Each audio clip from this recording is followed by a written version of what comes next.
So far, so good. Old and grumpy. Nothing changed. Nothing changed. Old and You grumpy. said old and grumpy. Yeah, old and grumpy. You know. Are you Let trying me to do video the boxes or your husband? Give me two. Oh, look. Okay. Kasi I got my husband here along with my Working. boxes.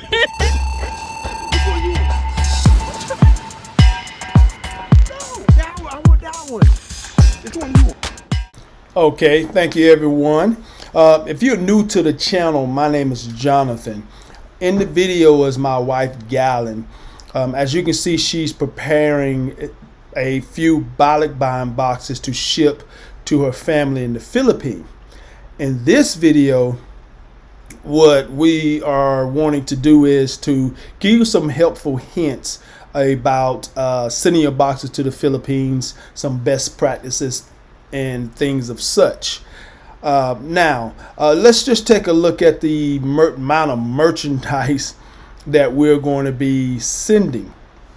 And we're going to basically fill up 3 BALIKBAYAN boxes. Now here, what she's doing is she's showing you that she lines the inside of her BALIKBAYAN boxes with plastic just to make sure if something's on the inside, it doesn't damage the other boxes. But also, if another box or if rain bursts or something like that, it does not damage what is inside of her box. Okay, as she finished lining that out,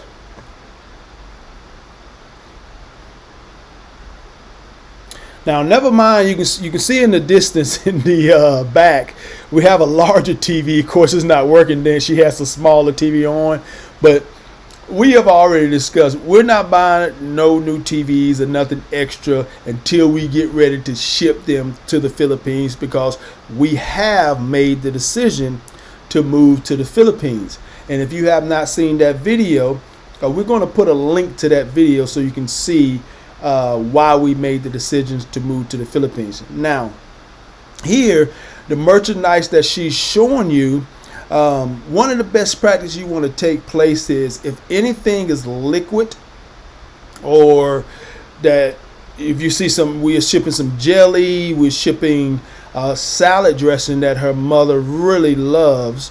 That right there's a case of pickles, which has juice in those pouches, but it has juice in them.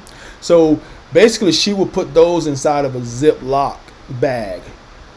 But not only that, if something that she feels that may get burst or spilled, she may put them in an extra box to make sure that the box in itself is stronger than the items on the outside of the box.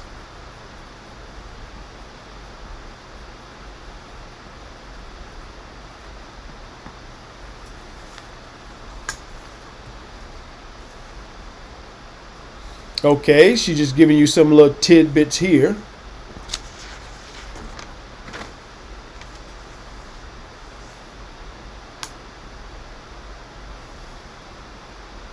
Now, if you notice, a lot of the electronics that we are shipping to the Philippines, they are in their original box.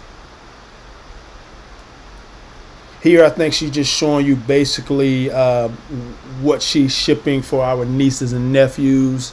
But the packaging also, as a reminder, you want to make sure that anything bulkier or heavier was placed at the bottom of the box.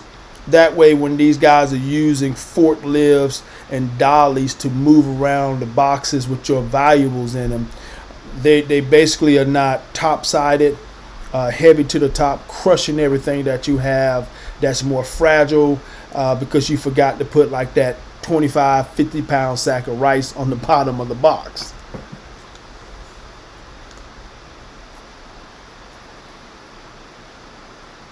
Now, from my understanding, my wife, she did ship some wine to her sister-in-law, and basically she took a very strong cardboard box, put the wine inside of the box, wrapped it with bubble wrap, close that box up, and then put that box inside of the BALIKBAYAN box. As you can see, these are the 3 BALIKBAYAN boxes we are preparing to ship to the Philippines. One thing I wanted to mention here is, if you notice, everything was color coordinated so that the 3 boxes will say 1 of 3, 2 of 3, 3 of 3, and having the exact same color markings on each box. That way, who's ever working at the plant here in America at the shipping yard, and who's ever working at the plant at the shipping yard there in the Philippines, they can easily identify our boxes, because each one of them is labeled with those green labels, and each one of them says which box they are, whether it's 1 of 3, 2 of 3, or 3 of 3. Now, here's something very important to mention. You really don't want to use duct tape on your boxes. Some people reinforce their boxes on the top and the bottom with duct tape. But if you do that, a very helpful tip is to make sure you wrap clear tape around the duct tape. The reason for this is the duct tape a lot of times will peel off due to the heat, and will stick to other boxes, and then just really start making your box lose a lot of the strength that these boxes have needed. Now, I hope you got some hints from this, and we just wanted to show you a quick way here, as you can see, to prepare your boxes. And once again, I am Jonathan. My wife was actually in the video, Galen, and we thank you until the very next time we see you. Hopefully it'll be very soon. So now will be a good time to subscribe and hit that notification bell.